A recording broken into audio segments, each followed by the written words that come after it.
अस्सलाम वालेकुम। Welcome to bio forever.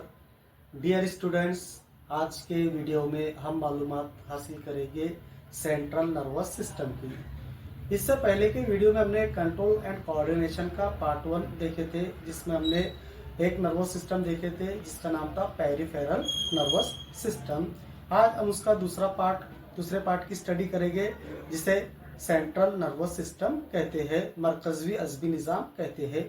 तो चलिए शुरू करते हैं। सेंट्रल नर्वस सिस्टम क्या होता है, मरकजी अजबी निज़ाम क्या होता है। दोस्तों, इससे पहले के वीडियो में हमने देखे कि भाई हमारा जो सिस्टम है, जैसे digestive system, respiratory system, circulatory system, इन तमाम सिस्टम को कंट्रोल करने वाले दो ही सिस्टम है ना। इससे पहले हमने हार्मोन की भी स्टडी की है, एंडोक्राइन सिस्टम की भी स्टडी की है ना। तो अब हम देखेंगे सेंट्रल नर्वस सिस्टम, मरकजी अजबी निज़ाम कैसे काम करता है और इनमें कौन कौन से पार्ट्स, कौन कौन से आज़ा इसमें हिस्सा लेते हैं। तो जनरली सेंट्रल नर्वस सिस्टम में दो ही आज़ा हिस्सा लेते हैं, पार्टिसिपेट करते हैं। पहला है ब्रेन और दूसरा है स्पाइनल कॉर्ड। तो सबसे पहले हम देखेंगे ब्रेन को। तो ब्रेन क्या है, कैसे काम करता है, उसका वेट कितना है और उसके कौन कौन से फंक्शंस है। तो दोस्तों, इंसान का दिमाग जो है, तो इसका लोकेशन की अगर हम बात करें तो ये स्कल के अंदर पाया जाता है और स्पाइनल कॉर्ड के ऊपर ये पाया जाता है। अगर हम इसके वजन की बात करें, वेट की बात करें, तो मेल में यानी मर्दों में इसका जो वजन होता है तो तकरीबन 1400 ग्राम होता है, जबकि औरतों में इसका वजन 1200 से 1250 ग्राम होता है। तो ये था इसका सम बेसिक फैक्ट ब्रेन के बारे में। अब हम देखेंगे कि ब्रेन कैसे काम करता है और ब्रेन के कौन कौन से पार्ट्स है। तो यहाँ पर ब्रेन तीन हिस्सों में ब्रेन को तकसीम किया गया है, जैसे फोर ब्रेन, मिड ब्रेन और हाइंड ब्रेन। हम एक एक के फंक्शंस देखेंगे। सबसे पहले फोर ब्रेन, जिसे अगले दिमाग के नाम से भी जाना जाता है। तो फोर ब्रेन का पहला पार्ट है सेरेब्रम, जो कि वॉलंटरी एक्शन, परसेप्शन और इंटेलेक्ट के लिए जिम्मेदार है या रेस्पॉन्सिबल है। दरमियानी इसका जो पार्ट है तो उसे थैलेमस कहते हैं। थैलेमस स्लीप के लिए यानी सोने के लिए रेस्पॉन्सिबल है। इसके अलावा अलर्टनेस, जैसे हमारे बॉडी एक्टिव रहती है, अलर्ट मोड पे रहती है। जैसे अगर कोई चीज़ हमको चुभी तो हमें उसका एहसास होता है, क्योंकि हमारे जिस्म में सेंसरी ऑर्गन्स है। अब सेंसरी ऑर्गन्स तो आपको बताने की जरूरत नहीं है। जैसे फॉर एग्जांपल आँख, ये भी सेंसरी ऑर्गन है। जुबान सेंसरी ऑर्गन है ना। इसके बाद कान वगैरह वगैरह, ये सेंसरी ऑर्गन है। इससे हमें इसका एहसास होता है। जुबान के जरिए हम टेस्ट करते हैं, उसके बाद आँख के जरिए हम देखने का काम करते हैं, कान के जरिए हम सुनने का काम करते हैं। तो थैलेमस का जो पहला फंक्शन है स्लीप है, सोने के लिए ये रेस्पॉन्सिबल है। उसके बाद अलर्टनेस, अगर हमें कुछ नुकसान वगैरह हो रहा है तो उसके लिए भी थैलेमस अलर्टनेस करता है, यानी हमारे जिस्म को अलर्ट करता है। इसके अलावा तीसरा पार्ट जो है इसका हाइपोथैलेमस है। हाइपोथैलेमस के फंक्शंस क्या है, तो सबसे पहले बॉडी टेम्परेचर, जो हमारे जिस्म का जो दर्जा हरारत है तो उसको कंट्रोल करता है।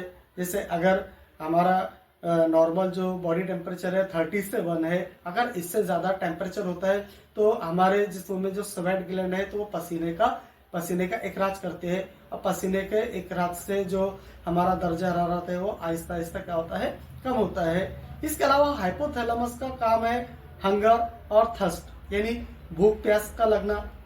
इसके बाद नर्वस सिस्टम और एंडोक्राइन सिस्टम को भी हाइपोथैलेमस ही कंट्रोल करता है। अब नर्वस सिस्टम तो हम स्टडीज कर रहे हैं इसकी, है ना। जैसे मिसाल के तौर पर हमें कुछ काम करना है तो सबसे पहले उसको ब्रेन क्या देगा, सिग्नल देगा। ब्रेन सिग्नल किसको देगा, स्पाइनल कॉर्ड को देगा। स्पाइनल कॉर्ड जो है तो हमारे सेंसरी न्यूरॉन्स को सिग्नल देगी। और जहां पर जो रिसेप्टर है, जैसे मिसाल के तौर पर हमें कोई चीज पिक करना है, पकड़ना है, तो सबसे पहले ब्रेन उसको स्पाइनल कॉर्ड को सिग्नल देगा। स्पाइनल कॉर्ड जो है तो हमारे हाथ के जो सेंसरी ऑर्गन्स है, सेंसरी न्यूरॉन्स है, तो उसको सिग्नल देगी और वो काम हम उसको क्या करेंगे, हम अंजाम देंगे। इसी तरह देखने का, सुनने का और जो कंट्रोल है, यानी चलना फिरना, दौड़ना, बात करना, सब ये हाइपोथैलेमस इसके लिए रेस्पॉन्सिबल है। इसके अलावा एंडोक्राइन सिस्टम, तो हाइपोथैलेमस एंडोक्राइन सिस्टम को भी कंट्रोल करता है। एंडोक्राइन सिस्टम, हमारे जिस्म में बहुत सारे ग्लैंड्स मौजूद है और हमारे जिस्म में बहुत सारे हार्मोन्स है जो अलग अलग प्लेस पर, अलग अलग ऑर्गन्स पर टारगेट करते हैं। जैसे ब्रेन, दिमाग में हमारे एक छोटा सा गुदूद है पिट्यूटरी ग्लैंड। पिट्यूटरी ग्लैंड को दोस्तों मास्टर ऑफ एंडोक्राइन ग्लैंड भी कहा जाता है। इसको मास्टर ऑफ एंडोक्राइन ग्लैंड इसलिए कहा जाता है क्योंकि ये पूरे ग्लैंड्स को कंट्रोल करता है, यानी सर से लेकर पैर तक जितने भी ग्लैंड्स है, गुदूद है, उनको ये कंट्रोल करता है। इसलिए इसको मास्टर ऑफ एंडोक्राइन ग्लैंड्स भी कहा जाता है। इसके अलावा adrenal gland, thymus gland, hypothyroid, thyroid gland वगैरह वगैरह ग्लैंड, तमाम के अलग अलग फंक्शन है। इन तमाम को रेगुलेट करता है हाइपोथैलेमस। ठीक है, तो दोस्तों ये था हमारा फोर ब्रेन के बाद हम अगला देखेंगे मिड ब्रेन, दरमियानी दिमाग के नाम से भी इसको जाना जाता है। मिड ब्रेन का फंक्शंस क्या है? ये डोपामाइन को रिलीज करता है। अब डोपामाइन क्या है? डोपामाइन को हैप्पी हार्मोन या लव हार्मोन के नाम से भी जानते हैं। जैसे मिसाल के तौर पर मोटिवेशन और हैबिटेशन। अगर हम कुछ काम कर रहे हैं, जैसे मिसाल के तौर पर अगर कोई टीचर बच्चे से सवाल कर रहा है और बच्चा उसका सही जवाब देता है, तो टीचर उसको मोटिवेट करता है, बच्चे को शाबाशी देता है, तो बच्चे के इसमें ध्यान में, जहन में आता है कि भाई अपने को और ये उससे अच्छा हमें काम करना चाहिए, क्योंकि उसमें डोपामाइन रिलीज होता है। अब जब उसमें डोपामाइन रिलीज होगा तो वो मोटिवेट होगा, और मोटिवेट होगा तो वो अगला काम करने के लिए क्या रहेगा, तैयार रहेगा। तो ये था मिड ब्रेन के बाद तीसरा है हाइंड ब्रेन में सबसे पहले है पॉन्स जो है रेस्पिरेशन को कंट्रोल करता है। इसके अलावा जो है तो स्वेलिंग, जो हम गिजा खा रहे हैं तो स्वेल होती है, उसको कंट्रोल करता है। इसके अलावा ब्लैडर को भी ये कंट्रोल करता है। जैसे मिसाल के तौर पर हमारा जो एक्सक्रीटरी सिस्टम है, कि जैसे यूरिन का बाहर इखराज होना, बाहर खारिज होना, तो उसके लिए भी पॉन्स जिम्मेदार है। इसके अलावा फेशियल एक्सप्रेशन, जैसे कई मर्तबा हमें कोई आवाज दे रहा है तो हम जुबान का इस्तेमाल नहीं करके चेहरे का इस्तेमाल करके उसको हाँ या ना का जवाब देते हैं, तो इसके लिए पॉन्स रेस्पॉन्सिबल है। उसके बाद जो है सेरेबेलम है। पॉन्स के बाद का पार्ट सेरेबेलम जो है तो इमोशन को कंट्रोल करता है। जैसे अगर हमने कोई बुरी खबर सुन ली तो हम गमजदा हो जाते हैं, अच्छी खबर सुने हम तो खुश हो जाते हैं, है ना। इसके अलावा अटेंशन, कोई अगर हमें आवाज दे रहा है तो हम अटेंशन होते हैं, उसके लिए भी ये रेस्पॉन्सिबल है। उसके बाद है हैंड ब्रेन का तीसरा पार्ट मेडुला जो है तो ओमेटिंग, उसके बाद कफिंग और सीजिंग के लिए रेस्पॉन्सिबल है। तो ये था हमारा ब्रेन के पार्ट्स और ब्रेन के हमने फंक्शन देखे। तो सेंट्रल नर्वस सिस्टम का पहला पार्ट है ब्रेन।